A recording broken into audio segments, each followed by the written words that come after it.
the doctor misdiagnoses your disease, or if the doctor only treats symptoms rather than the underlying illness, you won't get better, you might get worse.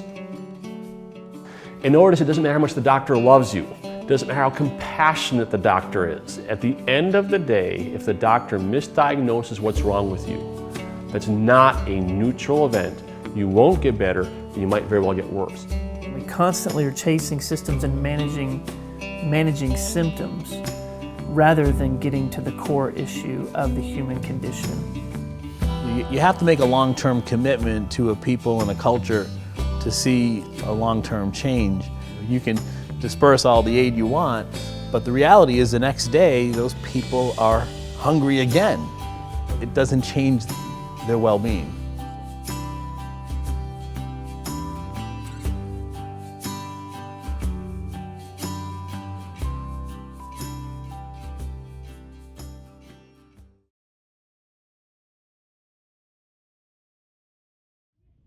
One of the key issues that we see in working with people around the world is that not all people are in the same situation.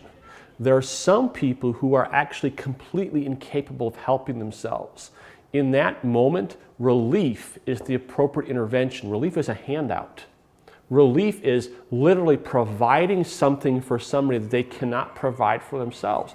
In the first few hours after the tsunami hits, there's a need for relief work. But once the crisis is over, once the bleeding has stopped, people are actually capable of participating in their own improvement. The primary mistake that most North American churches make is they provide relief in inappropriate contexts. The vast majority of people around the world are not helpless, and we shouldn't treat them as though they are. We should use a more developmental approach that comes alongside of people and walks with them, bringing our gifts to the table and them bringing their gifts to the table so that both of us are more like what God has called us to be. This is a critical insight for us to understand. There's a difference between relief and restoration. Both are important, but knowing the difference enables us to help and not hurt. Relief is appropriate when a person is in a state of crisis and needs immediate intervention or a handout with no strings attached. Restoration, which is more commonly needed, is a developmental approach that requires a commitment from both the helper and the person being helped. And restoration almost always involves a relationship that spans a period of time. So before you act on what God is calling you to do, it's important to consider which approach would be most appropriate.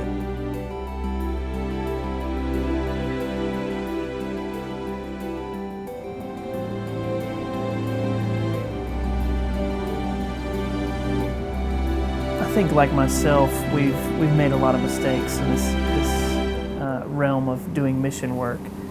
I think people think of it in terms of an experience rather than a relationship. Now, we use the word relationship, but we don't know how to do it because we see people as a problem to be solved. God sees people as people to be known.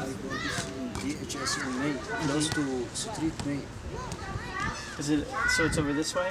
And I work together with my wife to run a nonprofit called the Sparrow Project that works locally and globally to mobilize churches and nonprofits and state agencies to cooperate. We're really looking to mobilize the church first here in Oklahoma City where we live, and then wherever we find opportunity to do that through relational networks around the world. The whole of it really started out of a life group. We had been meeting together for several years, and so we just hit a season where we felt like we need to be prepared to give back, and so we all had kind of an interest in, for various reasons, international issues, and so we started volunteering with the organization that resettles refugees as a life group. As Brad and Kim learned lessons and met others who wanted to be involved, Sparrow grew to more than they imagined. Today, Sparrow helps a lot of volunteers engage in helping others in many different ways, from helping refugees learn English and find a job, to being there for single moms going through a financial crisis. But it all started with the one simple step: a life group.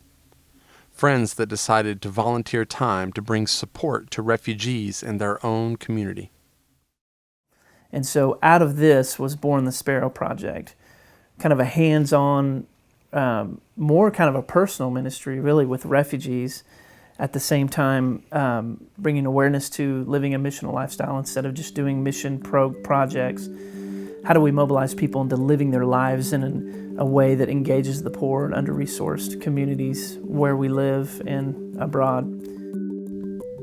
This leads to another critical question you need to answer.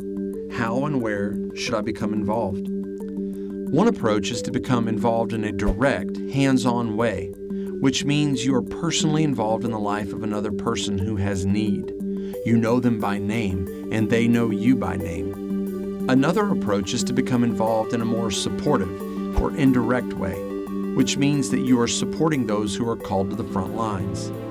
This may be financial support, volunteering in the office of a local organization, or helping with an event. It might be serving on a board of directors or volunteering your professional talent or ability that you have at a local organization. Both approaches, direct or indirect, are needed. Either is fine. What matters is that you are living out the calling God has given you to help others in a way that matches your skills and abilities. Some situations call for a direct, restorative approach. Some may call for an indirect, relief-oriented approach. As you decide on the right approach, your next steps will begin to emerge.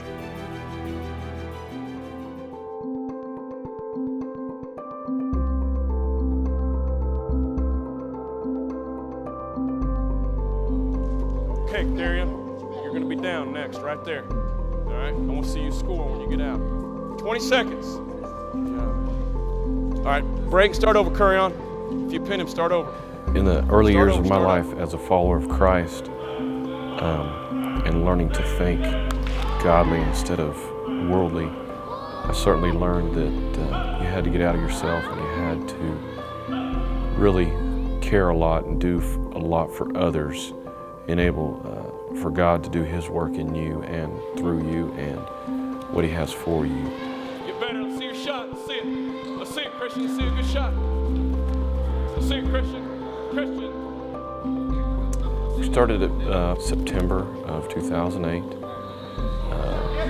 Basically, it started before that when God gave me the idea of having a foundation and a wrestling program for underprivileged kids, for inner city children.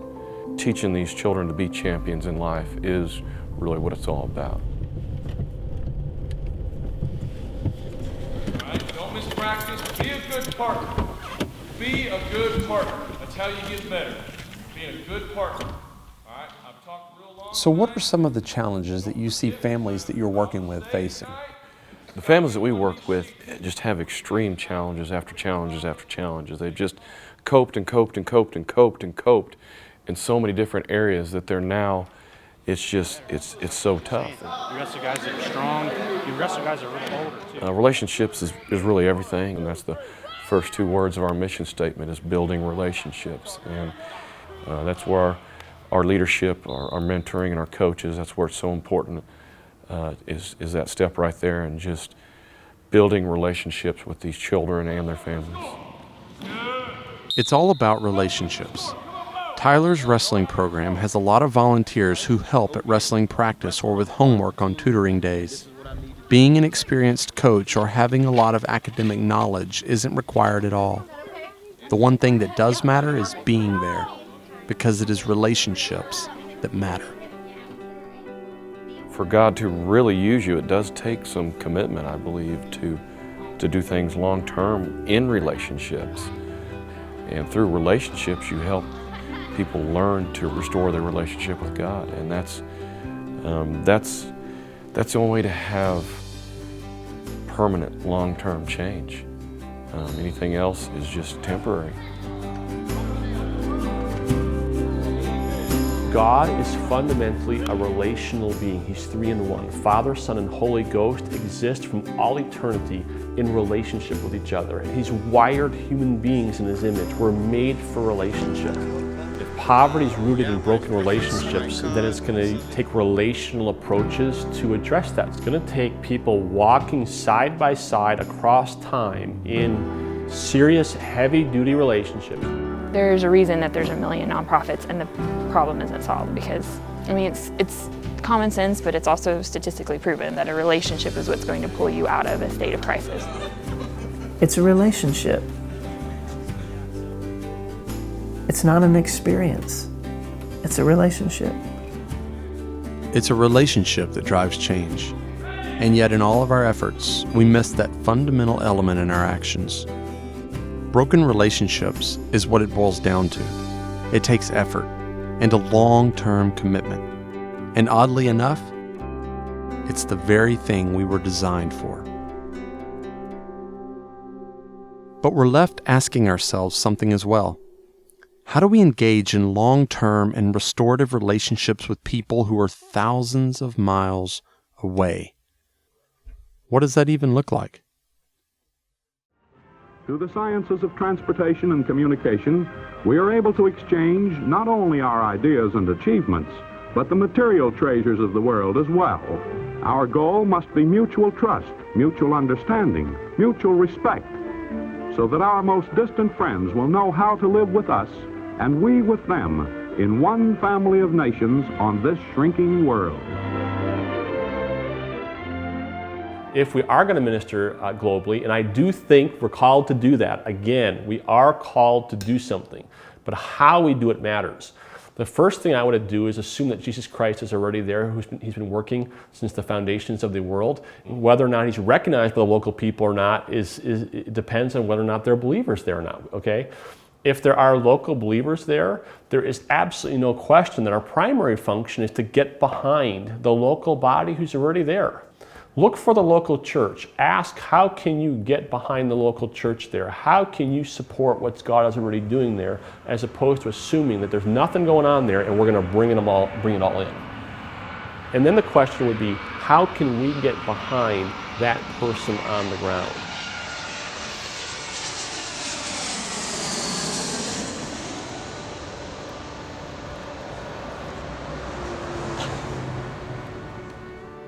Sometimes we believe that the lack of obstacles is the will of God, but it's not necessarily true in every case. Our country is a country of extreme contrasts. A lot of diversity in climate, in geography, in people, but we have maybe the cancer, if it is social cancer, of the big disparity between rich and poor. So there is a lot of need to put the seed of the gospel in every heart, and also to create tools for these children and their families so that they can face a better future. A lot of us are familiar with Compassion International's work around the world and their child sponsorship program. However, when working with these local communities, Compassion identified a gap in their efforts to help raise up strong families. In many of the communities they are connected with, a high number of children under 5 years old die due to lack of basic child care knowledge on behalf of the parents.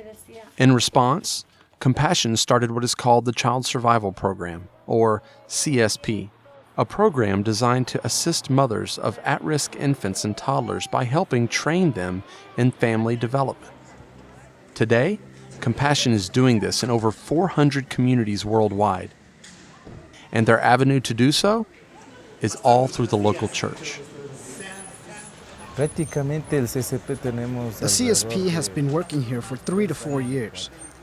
Our basic and fundamental development focus is the spiritual growth in the life of every one of the mothers. Our desire is to help in all areas of their developmental life, such as their physical development and the development of their health. However, it's their relationship with Christ, we believe, that will set the foundation for everything in their life. Perhaps most amazing of all is the work of the promoter. These women literally care for and train mothers by making a visit to their home for about an hour every week, all in an effort to help lead the family to a restored sense of purpose. Gotcha. So when you go into a home, what areas of development are you looking for? When I arrive in every home, I check their physical health, their mental health, their emotional health, and their spiritual health. Everything we do is possible from the support of our sponsors. They're the ones helping us help our families. We are honored to work with them to help our communities grow. I think that we have demonstrated that it's a powerful tool for the benefit of the kingdom. The church go outside its walls to the community and provides technical resources, training, counseling, but in the end, it's the mother who is taking the responsibility of the baby.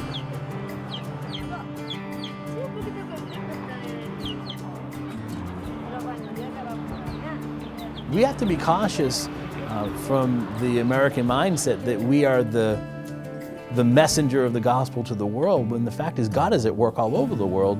We need to see where He's at work and be a part of that and celebrate that with them.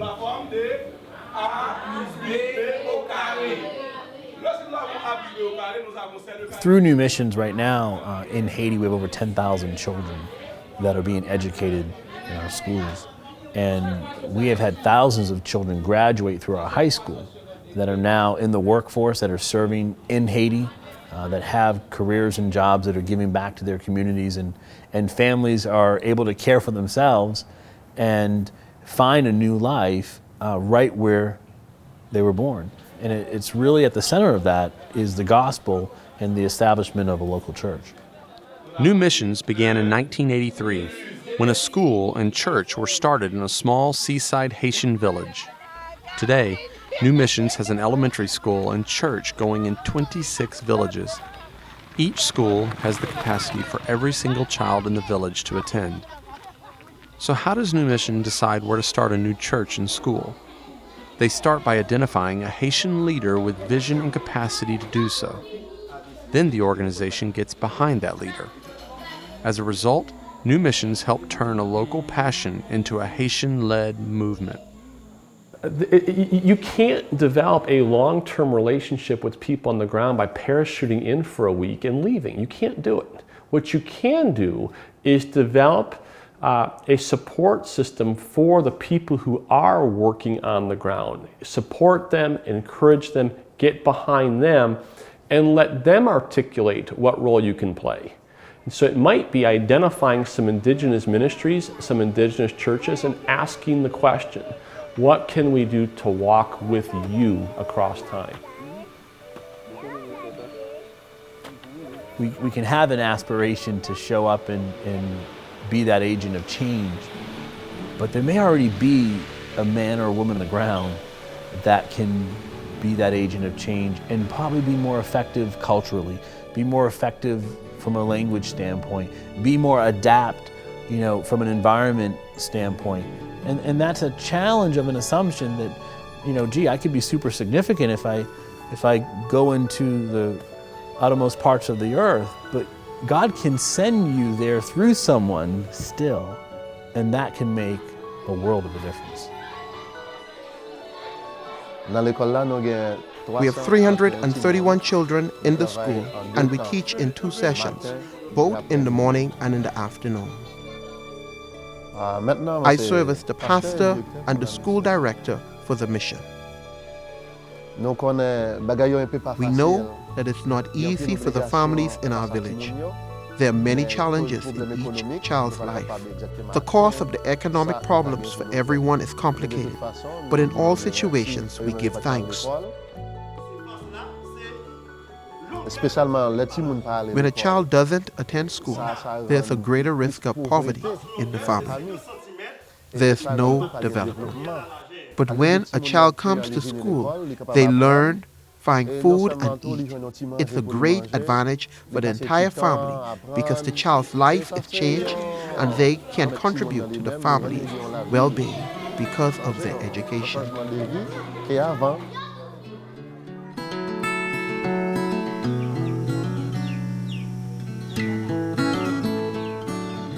I've lived in this village ever since I was a child. Now I'm helping to develop this area for advancement. It is by God's grace that the work here continues. We hope and pray that God will bless each person within the mission, that He will bless their work and their families for the continued effort of the church in this area. Before we take action on what we know God is calling us to do, we should evaluate what the right response should be by asking these two questions. First, does the situation call for a relief-oriented approach or a more restorative-oriented approach? And second, should you get involved in a direct way or a more indirect way? As we move forward, continue to embrace new ways of thinking and commit to taking next steps. By doing so, we can expect God to do more than we ever imagined.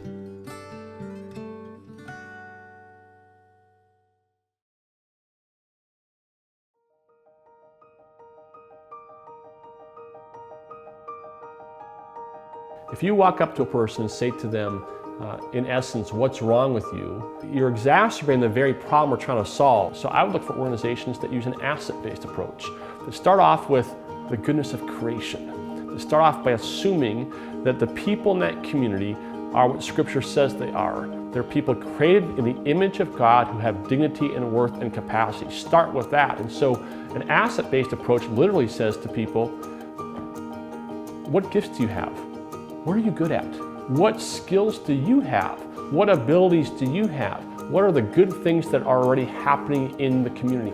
The question itself is an empowering question because they are being asked to consider the idea they might actually be somebody.